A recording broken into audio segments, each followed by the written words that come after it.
মানে দুনিয়াতে যেমন হয় যে কোনো মহিলা বলছে অমুক আমার স্বামী, এটা নিয়ে আপত্তি নাই, কিন্তু একমাত্র স্বামী মানতে রাজি না। আরো গিয়া বিভিন্ন ভাবে ওই যে মাঝে মাঝে পত্রিকায় আসে এক মহিলা 4-5টা স্বামী, মানে পরিচয় গোপন করে বিভিন্ন ভাবে সম্পর্ক চালাচ্ছে, পরবর্তীতে ধরা খায়া মাথা খারাপ, এখন তো গিয়া মান ইজ্জত নিয়ে টানাটানি দেখা দিয়েছে। হয় এরকম। তাহলে দেখা যাচ্ছে লা ইলাহা মানেই হলো দেয়ার ইজ নো গড, নেই কোনো মাবুদ, কেউ নাই, ইল্লাল্লাহ, একজনই আছেন, তিনি কে? আমি এই বাক্য থেকে এটাই বুঝি, আপনারা যদি ভিন্ন কিছু বোঝেন আমাকে বুঝাই দিয়েন, আমি এটাই বুঝি।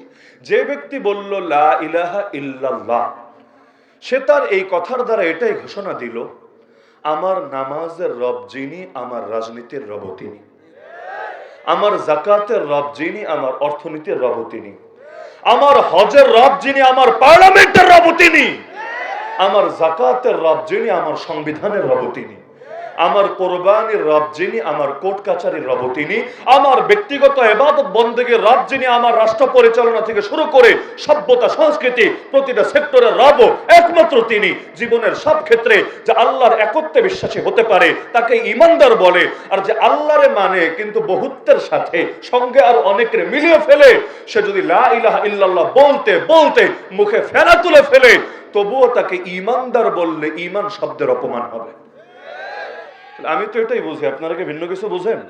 লা ইলাহা ইল্লাল্লাহ মানে জীবনের সব ক্ষেত্রে মাবুদ কে?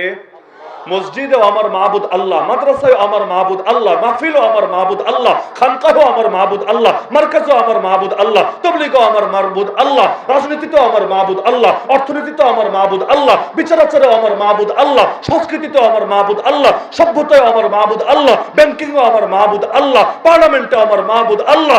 জীবনের সব ক্ষেত্রে মাবুদ একজনই, আল্লাহ আল্লাহ আল্লাহ।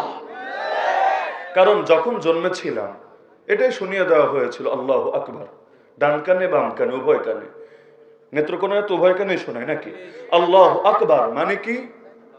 আল্লাহ সবচাইতে বড়। শুধু এতটুকু শোনায় না, পুরো আজান দেয়, ইকামত দেয়, এর মধ্যে খালি আল্লাহ বড় এতটুকু নাই, আশহাদু আল্লাহ ইলাহা ইল্লাল্লাহ আছে নাকি? নাই।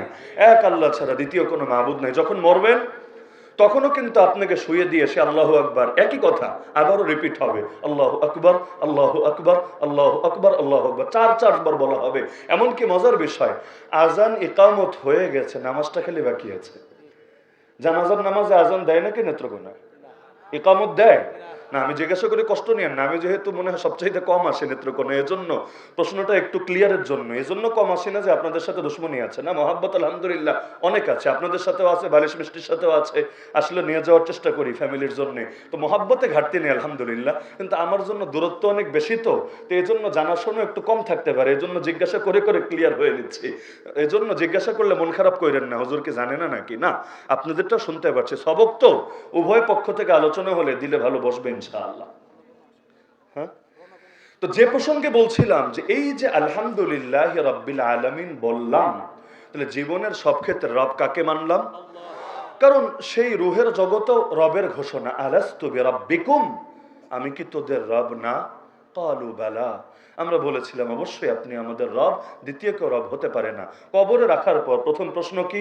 এটাই, মান রব্বুকা, তোর রব কে? একই কথা, রুহের জগতে যেটা শুনেছেন একই প্রশ্ন আবারও শুনছেন। কেন? মাঝখানে একটা পরীক্ষা হয়ে গেছে। এত বড় পরীক্ষা দেওয়ার পরে জবাব কি ঠিকই থাকে না চেঞ্জ হয়, এটা আল্লাহ যাচাই করছেন। তো শুরুতেও রবের ঘোষণা, শেষেও রবের ঘোষণা, মাঝখানেও রবের ঘোষণা।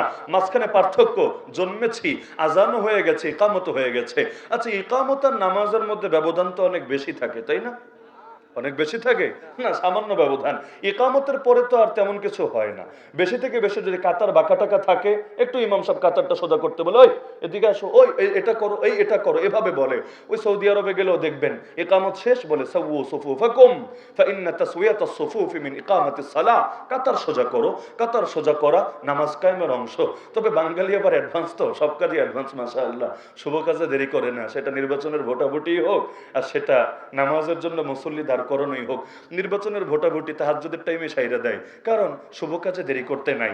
দেরি করার কি দরকার? আর শেষ রাতে আল্লাহ দুনিয়ার নিকটবর্তী আসমানে আসে, আল্লাহ বান্দাকে ডাকে, বান্দা তোর কি লাগবে বল, ক্ষমা লাগলে ক্ষমা করে দিব, রিজিক লাগলে রিজিক দেব, তোর যা লাগবে বল।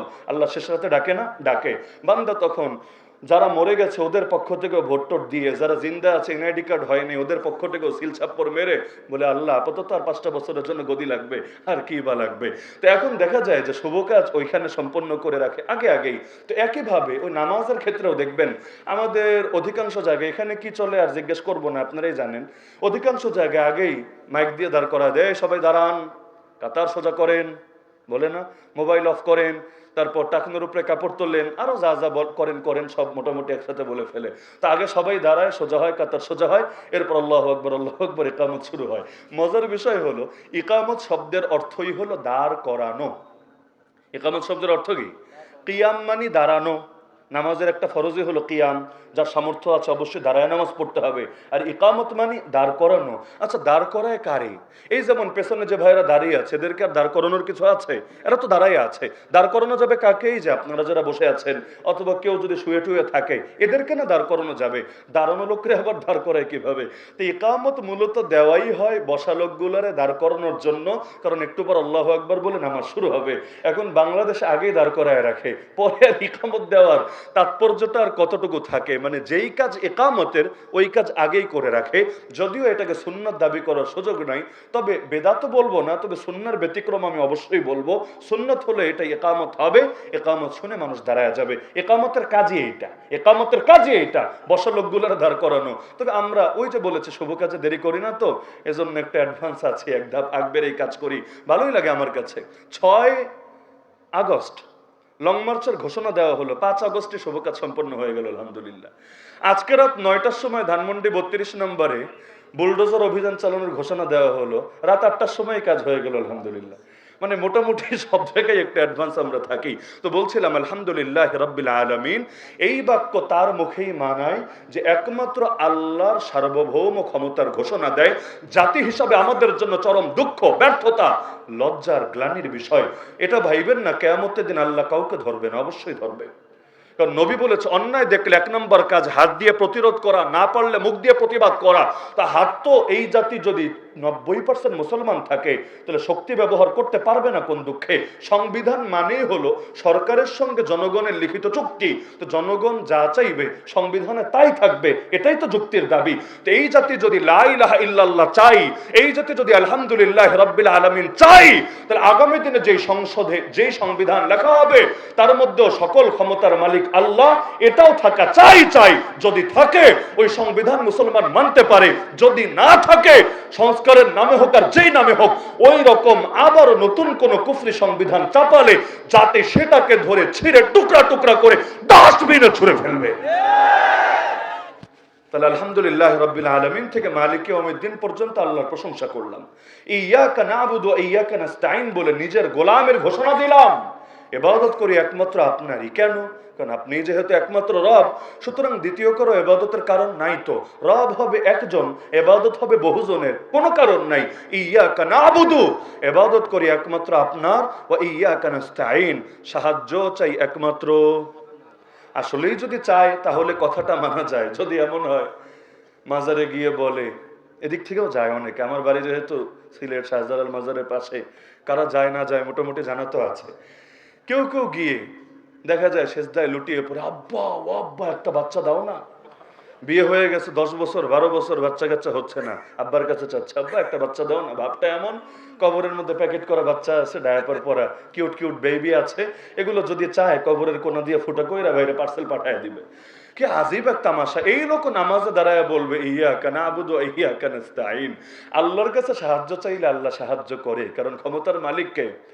রয়ের কাছে সাহায্য চাইলে কি হবে? ফয়সালা যদি উল্টাটা হয়ে থাকে আল্লাহর পক্ষ থেকে, এটা হয়ে থাকে আল্লাহর থেকে। এজন্য যে কোনো জিনিস আগে কবুল করিয়ে নিতে হবে আল্লাহর থেকে, তবেই বাস্তবায়িত হবে জমিনের বুকে। এজন্য জোতার ফিটাও যদি ছিঁড়ে যায়, নিজের বাপ মাও যদি অসুস্থ হয়ে যায়, নিয়ম হল আগে চায় নাও আল্লাহর থেকে, এরপর কাজ করো দুনিয়ার বুকে, অতি সহজেই পাওয়া যাবা। যদি আল্লাহর থেকে কবুল না করো, দুনিয়াবাসী কেউ কিচ্ছু করতে পারবে না। সূরা বুরুজের নাম শুনেছেন? 30 নম্বর পরে একটা সূরা আছে না, সামা ইযাতিল বুরুজ। এই সূরার মধ্যে আল্লাহ তাআলা একটা জাতির ঘটনা শুনিয়েছেন, যাদেরকে আসহাবুল উখদুদ বলে। কুতিলা আসহাবুল উখদুদ আন-নারি যাতিল ওয়াকুদ। এই যে আল্লাহ তাআলা যেটা শুনিয়েছেন, তো পুরোটা শোনানোর মতো সময় নাই এবং এটা আপনাদেরকে কষ্ট দিয়ে উচিত হবে না। আমি পুরো ঘটনা থেকে শুধু একটা পয়েন্ট আনতে চাই। একটা বাচ্চা ঈমান এনেছিল, তখন আমার রাসূল দুনিয়াতে আসেন নাই, ঈসা আলাইহিস সালামের উপর ঈমান এনেছিল, তাওহীদের উপর ছিল। কিন্তু জামানার বাদশা খালি মুশরিকিন আর নিজেরে খোদা দাবি করে ফেলেছিল, খোদা। তো এই বাচ্চাটারে, লম্বা ঘটনা, এই বাচ্চাটাকে নিয়ে যখন গ্রেফতার করলো, বাচ্চারা বলল তুই আমারে খোদা মেনে নে, আমি তোরে ছেড়ে দেব। কারণ সেই বাচ্চা, যদিও বাচ্চা ছিল, আল্লাহ তাআলা তাকে বিশাল শক্তি দিয়েছিলেন, কারামত দান করেছিলেন। জন্মান্ধের জন্য দোয়া করে দিল, আল্লাহ তার চোখ ঠিক করে দিতেন। কুষ্ঠ রোগীর জন্য দোয়া করে দিল, আল্লাহ তাকে সুস্থ বানায় দিতেন। তো বাদশা বললেন আমি চাই না তোরে হাতছাড়া করতে, তুই আমারে খোদা মেনে নে, আমি তোর কোনো ক্ষতি করব না, কোনো টর্চার করব না, কোনো জুলুম করব না। সেই বাচ্চা বলল যখন আল্লাহকে রব মেনেছি, লা ইলাহা ইল্লাল্লাহর ঘোষণা দিয়েছি, দ্বিতীয় কাউকে আমি খোদা মানতে পারবো না, এতে জান চলে গেল, আমার কোনো আপত্তি নাই। বাদশাহ এবার তাকে হত্যা করার জন্য একটা বাহিনী দিয়ে, আর্মিদেরকে দিয়ে পাঠায় দিল পাহাড়ের চূড়ায়। উদ্দেশ্য হলো পাহাড়ের চূড়া থেকে ধাক্কা দিয়ে নিচে ফেলবে, বাচ্চাটা যাতে মারা যায় এবং তার মৃত্যু নিশ্চিত করে বাহিনী ফিরে আসবে। তো বাচ্চারা নিয়ে গেল পাহাড়ের চূড়ায়। সে তো একটা বাচ্চা, তার কি বা করার আছে? কিন্তু মুসলমানদের অদৃশ্য একটা শক্তি আছে, যেই শক্তি পারমাণবিক বোমার চাইতেও বেশি পাওয়ারফুল। সেটা হলো আদ-দুআ। মুসলমান যখন দোয়া করে, যদি কবুল হয়ে যায়, পৃথিবীর কিচ্ছু লাগে না। আল্লাহ তাআলা যিনি ওসিলা সহ দিতে পারেন, তিনি ওসিলা ছাড়াও দিতে পারেন। বাচ্চা পাহাড়ের চূড়ায় উঠে আল্লাহর কাছে বিচার দিয়ে দিল, আল্লাহুম্মা কফিনিহিম বিমা শিতা। বাক্যটা মুখস্থ রাখতে পারেন, এরকম মুসিবতে বললে আপনারা উপকার দিবেন ইনশাআল্লাহ। সহিহ মুসলিম শরীফের মধ্যে লম্বা হাদিস আছে, এর মধ্যে এই বাক্য আছে।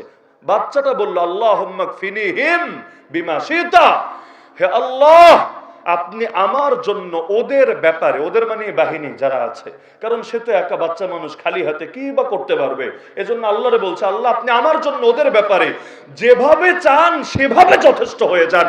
মানে আপনি কেমনে সাইজ করবেন এটা আমি বলে দিব না, কিন্তু আমি আপনার হাওলা করে দিলাম, আপনি আমার জন্য ওদের ব্যাপারে যথেষ্ট হয়ে যান।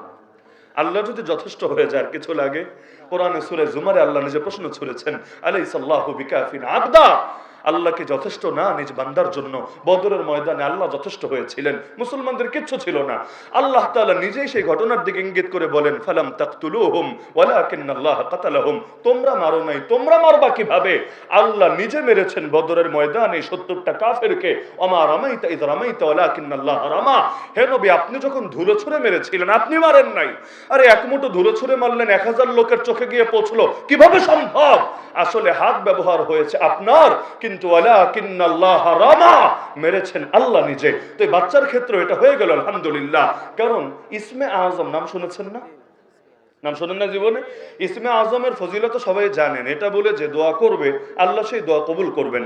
লাকাদ আল্লাহ বিসমিহিল আযম আল্লাযী ইন সুইলা বিহি আজাবা ওয়া ইন দুআয়া বিহি আতা। ইসমে আজম আসলে কোনটা? অনেক ইমামের মত আছে, এটা ছাত্র ভাইয়েরা বিশেষ করে মাথায় গেঁথে রাখতে পারেন। অনেক ইমামের মত আছে ইসমে আজমটা আপেক্ষিক। মানে কি? আল্লাহ তাআলা তার এক একজন বান্দার জন্য এক একটা বাক্যকে ইসমে আজম বানায় দেন। যেমন নবী ইউনূসের জন্য আল্লাহ ইসমে আজম কোনটাকে বানিয়েছেন সবাই জানেন, লা ইলাহা ইল্লা আনতা সুবহানাকা ইন্নী কুনতু মিনাজ জালিমিন। কিন্তু নবী আইয়ুবের ইসমে আজম কোনটা ছিল? তিনি কিন্তু এই বাক্য দিয়ে দোয়া করেন নাই, তার বাক্য ছিল আলাদা। কি বাক্য? রব্বি আন্নী মাসসানিয়া দুররু ওয়া আনতা আরহামুর রাহিমিন। নবী ইব্রাহিমের দোয়া দেখেন, আবার আরেকটা। ইমাম আবুল হাসান শাযিলির দোয়া দেখেন, ওই হিজবুল বাহর নামে এখনো সংকলিত আছে, দেখেন দোয়া কিন্তু আরেকটা। এই বাচ্চার জন্য সে কিন্তু লা ইলাহা ইল্লা আনতা সুবহানাকা দিয়ে দোয়া করলো না, সে দোয়া করলো আল্লাহুম্মা কফিনিহিম বিমা শিতা। আলহামদুলিল্লাহ, এমন ইসমে আজমের কাজ দিয়েছে আল্লাহ তাদের দিলের মধ্যে ঢেলে দেয়। দিল যখন পবিত্র থাকে, আল্লাহ তাআলার বিশেষ কিছু ইলহাম নাজিল হয় দিলের উপরে। বুজুর্গদের উপরেও আসে, নবীদের উপরও আসে। নবীদের উপর তো ওহী আসে, কিন্তু সবার উপর তো ওহী আসবে না, যে নবী না তার উপর ওহী আসবে কিভাবে? মুসা আলাইহিস সালামের মায়ের উপরেও তো এসেছিল, কিন্তু সেটা ওহী ছিল না, ইলহাম ছিল। মারিয়াম আলাইহিস সালামের উপরও এসেছিল, সেটা ওহী ছিল না, ইলহাম ছিল। এই বাচ্চার দিলও আসলো আলহামদুলিল্লাহ, এটা ওহী ছিল না, ইলহাম ছিল। এই বাচ্চা দোয়া করতে দেরি, ভূমিকম্প শুরু হতে দেরি না।